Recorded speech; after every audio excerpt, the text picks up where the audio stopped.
नमस्कार दोस्तों, स्वागत है आपका हमारी चैनल बैंकर कपल में। आज के वीडियो में हम बात करेंगे आरबीआई असिस्टेंट एलपीटी के डाउट्स के बारे में। पिछले 3-4 वीडियो जो हमने एलपीटी के संबंध में डाले हैं उसके अंदर कुछ क्वेश्चंस बच्चों ने रेस किए हैं, तो क्या वो क्वेश्चंस है और उनके डाउट्स कैसे क्लियर होंगे, तो ये अब परिधि बताइए आगे। तो हम 1 बाय 1 स्टार्ट करेंगे। जितने भी आपके कमेंट्स आए थे वो हम डिस्कस करेंगे और जितना हो सकेगा हम आपको एक इसका आंसर प्रोवाइड करने की कोशिश करेंगे। तो जो वीडियो था हमारा आरबीआई असिस्टेंट का लैंग्वेज प्रोफिशिएंसी टेस्ट वाला, उस पे से जो कमेंट्स आए, सबसे पहले आया कि is there any current update on RBI LPT and when will be LPT. तो ये अभी एक बहुत ही कंफ्यूजिंग मैटर है क्योंकि जो लास्ट टाइम था उसमें 15 डेज़ के बाद एलपीटी का मेल आ गया था, लेकिन अभी 15 डेज से ज़्यादा हो गए, कोई मेल रिसीव नहीं हुआ है, थोड़ा डिले हुआ है। लेकिन आप लोग इसको पैनिक मत कीजिए क्योंकि आरबीआई है वो अपना ज़रूर मेल भेजेगा। आप बस कोशिश कीजिए, आप प्रैक्टिस करते रहिए, आप ऐसा मत सोचिए कि नहीं आएगा, डिसअपॉइंट मत होइए, मेल जल्दी ही आ जाएगा। दूसरा प्रश्न ये है कि व्हाट अबाउट आरआरबी एलपीटी। इस बच्चे ने पूछा है कि मैं तेलुगु से हूँ तो क्या मैं कर्नाटका से अप्लाई कर सकता हूँ, लेकिन मुझे कन्नड़ नहीं आती है।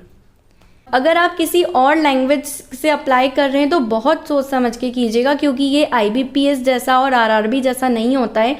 रिजर्व बैंक ऑफ इंडिया में जो एलपीटी है वो काफ़ी ज़्यादा सीरियस नोट पे लिया जाता है और अगर आपको वो लैंग्वेज लिखना, पढ़ना और बोलना नहीं आती है तो आप कभी भी उस स्टेट से फॉर्म मत भरिएगा क्योंकि आप मेंस में इतनी मेहनत करेंगे और उसके बाद एट द एंड आपका फाइनल सिलेक्शन नहीं हो पाएगा।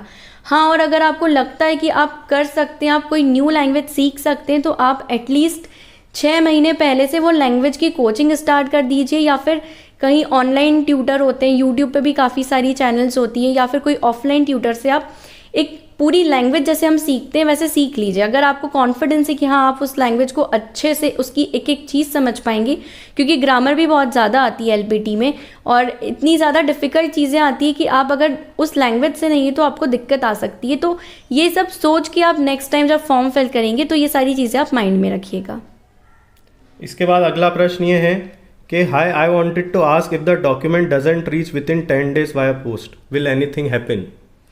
तो हाँ, ये थोड़ा सा क्रिटिकल मैटर तो है क्योंकि उन्होंने क्लियरली लिखा हुआ था कि आपको ऐसे डॉक्यूमेंट सेंड करना है कि 10 दिन में वो उन तक पहुंच जाए।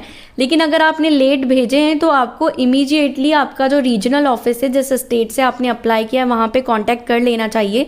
अगर अभी तक आपने नहीं किया है तो आप प्लीज़ उनसे एक बार कांटेक्ट कर लीजिए, उनको बता दीजिए कि क्यों आप लेट हुए हैं। क्योंकि अगर आप ऐसे से बैठे रहेंगे इस होप में कि आपको मेल आएगा तो कभी ऐसा भी हो सकता है कि ये जो प्रॉब्लम है इसके रिगार्डिंग आपको मेल आए ही नहीं। तो आप एक बार रीजनल ऑफिस में ज़रूर कॉल कीजिए और उनको पूछ लीजिए कि आपने थोड़ा लेट डॉक्यूमेंट भेजा है तो क्या इससे कोई प्रॉब्लम तो क्रिएट नहीं हो सकती है। अगला प्रश्न है कि sir suggest some online coaching sites for LPT and also provide daily basis Hindi passages in your channel, it would be helpful sir. तो परिधि इसका आंसर बताएगी कि हम क्यों नहीं बना पाते हैं ऐसे पैसेज वगैरह। देखिए, ये जो ऑनलाइन कोचिंग है ये तो आपको बहुत सारी मिल जाएगी क्योंकि मैंने भी मुंबई से भरा था लास्ट टाइम, तो मैंने मराठी 2-3 महीने सीखी थी, एक ऑनलाइन यूट्यूब चैनल से ही सीखी थी। मैं आपको चैनल इसलिए नहीं बता रही क्योंकि ज़रूरी नहीं कि वही बेस्ट चैनल हो, मुझे जो चैनल अच्छी लगी मैंने वहाँ से करी थी तैयारी। लेकिन अगर आपको ऐसा लगता है आप 2-3 यूट्यूब चैनल्स देखिए, बहुत सारी यूट्यूब चैनल्स है जो आपको लैंग्वेज सिखाती है। लेकिन जितना मुझे लगता है कि जितना आप ऑनलाइन अच्छे से नहीं सीख पाएंगे किसी लैंग्वेज को, उतना ज़्यादा अच्छे से आप ऑफलाइन सीख पाएंगे क्योंकि फेस टू फेस अगर आप किसी के साथ सीखेंगे तो वो आपको आपकी एक एक प्रॉब्लम बता पाएंगे कि आपको जहाँ समझ नहीं आ रहा है। ऑनलाइन में तो वो आपको एक बार बस बता देंगे और उसके बाद आप सब नोट कर लेंगे, लेकिन आप उतना अच्छे से नहीं समझ पाएंगे। लैंग्वेज जो है वो प्रैक्टिस से भी हो पाती है, आपको बोलना भी सीखना है, आपको ग्रामर भी सीखनी है। तो मेरा सजेशन ये होगा कि अगर आपको कोई लैंग्वेज सीखनी है तो ऑफलाइन कोचिंग ज्वाइन कर लीजिए, वो आपको 3 से 4 महीने में कोई भी लैंग्वेज अच्छे से सिखा सकते हैं। और अगर हिंदी की बात करें तो जो हिंदी के पैसेजेस हैं वो मैं आपको ये सजेस्ट करूँगी कि जो 9th और 10th की एनसीईआरटी की या स्टेट बोर्ड की बुक्स आती है आप वो परचेज़ कर लीजिए। और अगर आप नॉन हिंदी बैकग्राउंड से, मान लीजिए आप किसी ऐसी स्टेट से जहाँ हिंदी नहीं है लेकिन फिर भी आप किसी और स्टेट से फॉर्म फिल कर रहे हैं, तो हिंदी के लिए मैं यही सजेस्ट करूँगी कि 9th-10th की बुक्स ले लीजिए, उनसे पैसेजेस जनरली एलपीटी में पूछे जाते हैं। अगला प्रश्न ये है कि एलपीटी कब तक होने का चांस है। तो ये तो मैं आपको ऑलरेडी बता चुकी हूँ कि लास्ट टाइम जितना मैंने पता किया 15 डेज़ में मेल आ चुका था, इस बार नहीं आया है, डिले हुआ है। तो अब ये कब तक आएगा इसका कोई श्योरिटी नहीं है और ये हम इसके बारे में कोई कमेंट नहीं कर सकते हैं। Karnataka OBC final cut off कितना होगा?